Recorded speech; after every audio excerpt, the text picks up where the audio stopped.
ఇది జరిగిందని చెప్పేసి కన్ఫెస్ చేసినటువంటి వ్యక్తికి సంబంధించినటువంటి ఒక మర్డర్ కేసు. మర్డర్ కాబడినటువంటి వ్యక్తి ఒక దళిత సామాజిక వర్గానికి సంబంధించిన వ్యక్తి. అంటే ఏ ప్రభుత్వమైనా న్యాయం జరగదా? వాళ్ళకి న్యాయానికి అర్హులు కారా? ఏమైంది? 18 నెలలు ఏం చేశారు? సిట్ ఫామ్ చేస్తే మరి లిక్కర్ కేసులు అవన్నీ కూడా పరిగెడుతున్నాయి కదా. మరి ఇది జస్ట్ మర్డర్ కేసే కదా. Body is there. ఇప్పుడు ఫైనాన్షియల్ కేసెస్ అంటే టైం పడతాయండి. ఆ ఎవిడెన్సెస్ అది ఈజీ కాదు. సర్కమ్స్టాన్షియల్గా తీయాలి అవన్నీ. ముందే జాగ్రత్త పడతారు. ఇవి అలా కాదు. అనుకోకుండా కొంతమంది మర్డర్లు చేస్తారు, కోపతాపాలతో చేస్తారు, కొంతమంది ప్లాన్డ్గా చేస్తారు. మొత్తానికి అయితే చంపేశాడు అనేది అక్కడ బాడీ ఉంది, చంపానని చెప్పేసి ఒప్పుకున్నాడు, జైలుకి వెళ్ళి వచ్చాడు. Where is the justice for the grieved?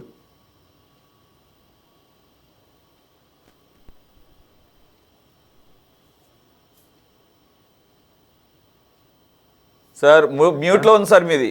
Sir Gurunath గారు మ్యూట్లో ఉంది ఆడియో. అవునా? ఓకే ఓకే, క్యారియర్ ఇప్పుడు ఓకే సార్. అందరికీ నూతన సంవత్సర శుభాకాంక్షలు అడ్వాన్స్గా, ప్యానల్లో ఉన్న వాళ్ళందరికీ. మీరు చాలా విత్తనం ముందా చెట్టు ముందా అంటే ప్రతి అంశానికి కూడా మనం అన్నిటికీ ముడేయకూడదు. కొన్ని సందర్భాల్లో లిక్కర్ స్కామ్ ఇట్లా ముందుకు వచ్చింది అనేది, లేకపోతే ఇంకొకటి ఇది వెనకబడింది అనేది కాదు. ఇక్కడ అంశం ఏంటంటే ఈజ్ హిమ్సెల్ఫ్ డిక్లేర్డ్. ఎవరు? Ananthababu I'm committed, is committed, నేను కమిట్ అవుతున్నానని చెప్పిన తర్వాత దాని వెనక ఏముందో బ్యాక్గ్రౌండ్ తెలియకుండా ఆ రోజు ఆల్ ఆఫ్ సడన్ తను పైన అధిష్టానం చెప్పినట్టుగా తను తలూపి నేను చేశాను అని చెప్పి ఎస్కేప్ అవటం కోసం జరిగినటువంటిది రీకన్స్ట్రక్ట్ చేయాల్సినటువంటి బాధ్యత, దాన్ని సమగ్రంగా అధ్యయనం చేసి ఒక్క మంచివాడు ఎప్పుడు కూడా శిక్ష అనుభవించకూడదు, ఒక చెడ్డవాడి మటుకి నిరపరాధిగా బయటికి రాకూడదు. తప్పకుండా దీన్ని పాటించాల్సినటువంటి బాధ్యత.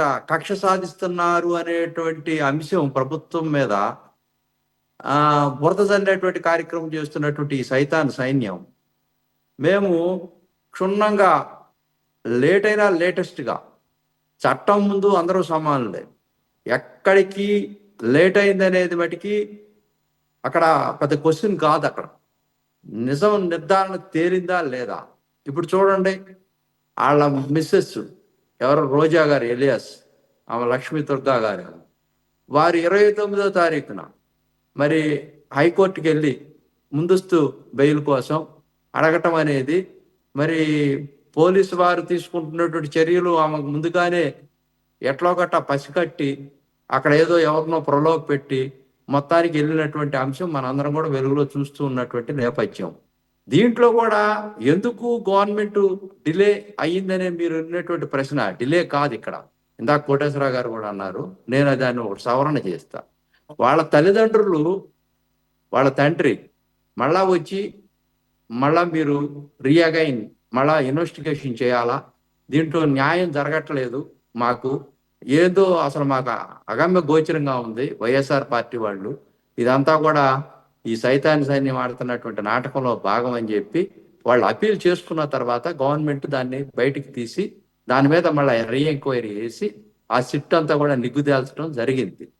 ఇతను ఎంత దారుణమైనటువంటి మనిషి అంటే, మా మైదాన ప్రాంతంలోనేమో దళితుల్ని, అటవిక ప్రాంతం ఏజెన్సీ ప్రాంతంలో గిరిజనుల్ని 2 చేతులతో చెరపట్టేటువంటి రాక్షస మనస్తత్వం ఉన్నటువంటి ఒక యువకుడు, అటు రక్తం మరిగినటువంటి పులి, మానవ అరణ్యంలో ఒక జంతు జాలానికి సంబంధించినటువంటి భావాలు కలిగినటువంటి వ్యక్తి ఈ రోజున మన అందరం చూస్తూనే ఉన్నాం. నిన్న ఎమ్మెల్యే గారిని కూడా నేను చంపుతాననేది సిగ్నల్ పంపించాడంట రంపాచోడవరంలో. అటువంటి దాష్టికాలు సంపూర్ణంగా లేట్ అయినా లేటెస్ట్గా నేను స్పష్టంగా చెప్పేది ఏంటంటే, క్లియర్గా ఇతన్ని కంప్లీట్గా రాజకీయంగా భూస్థాపితం చేయాలా, సమాజంలో ఇటువంటి వ్యక్తులు ఎప్పుడు కూడా ఉండకూడదు. ఇక్కడ నాకు ఒకటి అనుమానం ఏంటంటే సురేష్ గారు, ఇక్కడ తను ఒప్పుకున్నాడు, జైలుకి వెళ్ళాడు, సర్వభోగాలు అనుభవించాడు, బయటకు వచ్చాడు.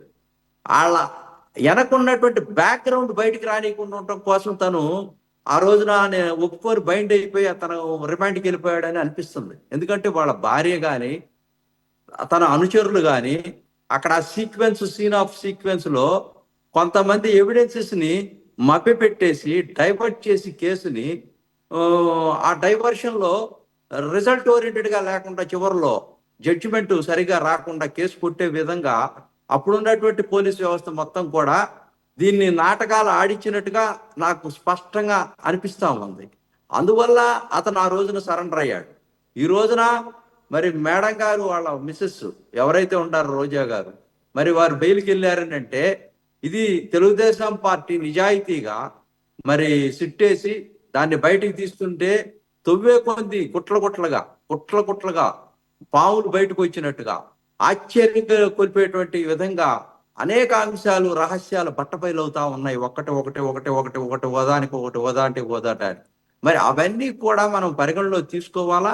తప్పకుండా తెలుగుదేశం పార్టీ ఎవరైతే బాధితులు ఉన్నారో వాళ్ళ పక్షాన ఉంటది. ఇటువంటి వీరప్పన్లు ఎవరైతే ఈ గిరిజన ప్రాంతాల్లో ఏదైతే దందాలు చేస్తూ స్మగ్లింగ్లు చేస్తూ అక్కడ ఉన్నటువంటి అరాచకవాదులుగా ఆర్థిక ఉగ్రవాదులుగా ఎదిగి ధిక్కార స్వరంతో ఆ గిరిజన ప్రాంతాల్లో వాళ్ళందరినీ కూడా చెరపట్టి అక్కడ ఎవరైతే ఇతను అనుయాయుల్ని ఎమ్మెల్యేలుగా పెట్టి గెలిపించుకుంటూ ప్రజాప్రతినిధులు గెలిపించుకుంటూ హల్చల్ చేస్తూ సినిమాల్లో చూపించినట్టుగా ఒక డ్రామా కంపెనీలో ఉన్నట్టుగా ఓ సినిమాలో ఉన్నట్టుగా ఎక్కడో మనం చూస్తూ ఉంటాం, పుష్పలోనో లేకపోతే ఇంకొక చోటో వీరప్ప సినిమాల్లోనో. అంతకన్నా దారుణంగా ప్రజెంట్ సిట్యువేషన్ లో అక్కడ జగన్మోహన్ రెడ్డి గారు వారిని ఏమనకుండా ఎన్నో మీటింగుల్లో పక్కన కూర్చోబెట్టుకున్నటువంటి తీరుతెన్నులు చూస్తా ఉంటే ఒక పక్క ఎక్కడో గిల్లి ఎక్కడో జోలబాడినట్టుగా మరి మేము ఎస్సీ ఎస్టీ బీసీ మైనార్టీలు నా పార్టీ వాళ్ళు నా అక్కచెల్లెళ్ళు నా అవ్వలు నా తాతలు అంటా ఉంటే ఒక పక్క అనంతబాబుని నువ్వు ఒక చేత్తో ఇంకొక చేత్తో సుబ్రహ్మణ్యం గారిని రెండు పెట్టి ఎట్లా హ్యాండిల్ చేస్తావు? మరి అటువంటి నేపథ్యం ఉన్నటువంటి ఆ పార్టీ ఈ రోజున నాకు చాలా అసలు జనాల్ని ఎంత కన్ఫ్యూజ్ చేస్తా ఉన్నారంటే, మీరు ఇంకొకటి అన్నారు సురేష్ గారు, మరి వివేకానంద గారు వాళ్ళ సొంత బాబాయ్ గొడ్డలతో హత్య చేస్తే మరి ఇప్పుడు 6 సంవత్సరాలు అవుతా ఉంది. మరి 5 సంవత్సరాలు వాళ్ళ పార్టీ అధికారంలో ఉన్నప్పుడు ఇప్పటికీ కూడా అది ఒక కొలిక్కి రాలేదు సిబిఐలో. ఇప్పుడు అసలు అర్థం కానటువంటి అంశం ఏంటంటే, అంత పెద్ద హత్య చేసినటువంటి దురాఘాతం ఇంత మట్టికి బయటికి రాకుండా ఆ సిబిఐని వాడుకుంటూ రకరకాల ఈ దాంట్లో పెడుతూ కోడికత్తి కేసు చూడండి మీరు. ఆయన శ్రీనివాసుని 5 సంవత్సరాలు జైల్లో పెట్టారు. ఇతను జైలుకి వెళ్ళడం, ఇతను కోర్టుకి వెళ్ళడం, సాక్ష్యాలు చెప్పడం, అసలు ఏమి మాట్లాడడం, నోరు మెదపడం. అతను రిమాండ్లో ఉంటే అట్టానే ఉంచేశాడు. నేను దళిత పక్షపాతిని అంటాడు. అతను కూడా శ్రీనివాస్ కూడా దళితుడే. మరి అసలు ఈ దురాఘాతాలన్నీ కూడా మరి చంద్రశేఖర్ మరి హాస్పిటల్ డాక్టర్ గారు ఆయన బట్టలోడు తీసి కొట్టినటువంటి వైనం, అసలు ఇవన్నీ చూస్తూ ఉంటే జగన్మోహన్ రెడ్డి గారు అసలు లోన ఒక వ్యక్తి ఉన్నాడు అపరిచితుడు. నాకు అర్థం కావట్లేదు. బయట ఓట్ల కోసం ఆడేటువంటి నాటకంలో నా ఎస్సీ నా బీసీ నా ఎస్టీ నా ఎస్సీలు అనేటువంటి దారుణమైనటువంటి మోసాలు చేస్తూ అనంతబాబు లాంటి వ్యక్తుల్ని ఆర్థిక ఉపరాధుల్ని అరాచక శక్తుల్ని ప్రమోట్ చేస్తున్నటువంటి ఈ వ్యవస్థలో ఏం చేయాలి సార్? మా చంద్రబాబు నాయుడు గారు, మా లోకేష్ గారు చాలా పర్ఫెక్ట్ గా, హోమ్ మినిస్టర్ అనితా గారు ఎట్లయినా సరే ఈ సమాజంలో పేదవాడికి న్యాయం చేయాలనేటువంటి ఒకే సంకల్పంతో అన్ని కలితం మద్యం కేసులు కానీ, ఒక పక్క సుబ్రహ్మణ్యం గారు మర్డర్ హత్య కేసు కానీ, లేకపోతే చంద్రశేఖర్ గారు సంబంధించినటువంటి కేసులు కానీ, మరి కోడికత్తి కేసుకు సంబంధించినటువంటి శ్రీనివాసుని బయటికి తీసుకొచ్చేటువంటి కార్యక్రమంలో కానీ, ఇట్లా అనేక కార్యక్రమాలు మీరు చూడండి. అవన్నీ కూడా ఈ రోజున స్పష్టంగా మీరు చూడండి. కర్నూలులో జరిగినటువంటి మరి లంబాడ బాలికి సంబంధించినటువంటి అంశాల్లో కూడా ఆ రిజల్ట్ పవన్ కళ్యాణ్ గారు శరవేగంగా అడుగులు ముందుకేసి ఎన్నో రిలీఫ్ చేసినటువంటి కార్యక్రమాలు అక్కడ జరిగినటువంటి అన్నిటి మీద మరి సిట్లేసి అన్ని చేస్తా ఉన్నారు. ఇవన్నీ కూడా లేట్గా సార్ ఈ సమాజానికి ఒక మేల్కొల్పుగా ఉండాలి, ఈ సమాజంలో ఒక రిఫరల్ గా ఉండాలి. తప్పకుండా మేము కక్ష సాధిస్తున్నాం అనేటువంటి అంశం మేము ఎక్కడ తీసుకోవట్లేదు. ఓకే ప్రజల అభిష్టం మేరకు మా అర్థమైంది. పరిపాలన. మీరు ఒక మంచి అంశాన్నే పాయింట్అవుట్ చేశారు. అతను అంత ఈజీగా నేను చంపానని కమిట్ అవ్వడానికి గల కారణం, ఇంకా ఎంక్వైరీ ఇన్వెస్టిగేషన్ పూర్తి స్థాయిలో ముందుకు వెళ్లకుండా అప్పటి ప్రభుత్వం అధికారులకు సహకరించడం ద్వారా దాన్ని పూర్తి స్థాయిలో దర్యాప్తు జరగనివ్వకుండా చేశారు. దాని వెనక చాలా కుట్ర కోణాలు ఉండి ఉంటాయి. దాని మొత్తం స్టోరీని, అలాగే సీన్ ఆఫ్ అఫెన్స్ని, అలాగే సీన్ రీకన్స్ట్రక్షన్ ఇవన్నీ కూడా ఇన్వెస్టిగేషన్లో ప్రాపర్గా జరగాల్సిన అన్నిటికీ కూడా అక్కడే బ్రేక్ పడిపోయింది అనేది ఒక మంచి అంశం. అది కరెక్టే.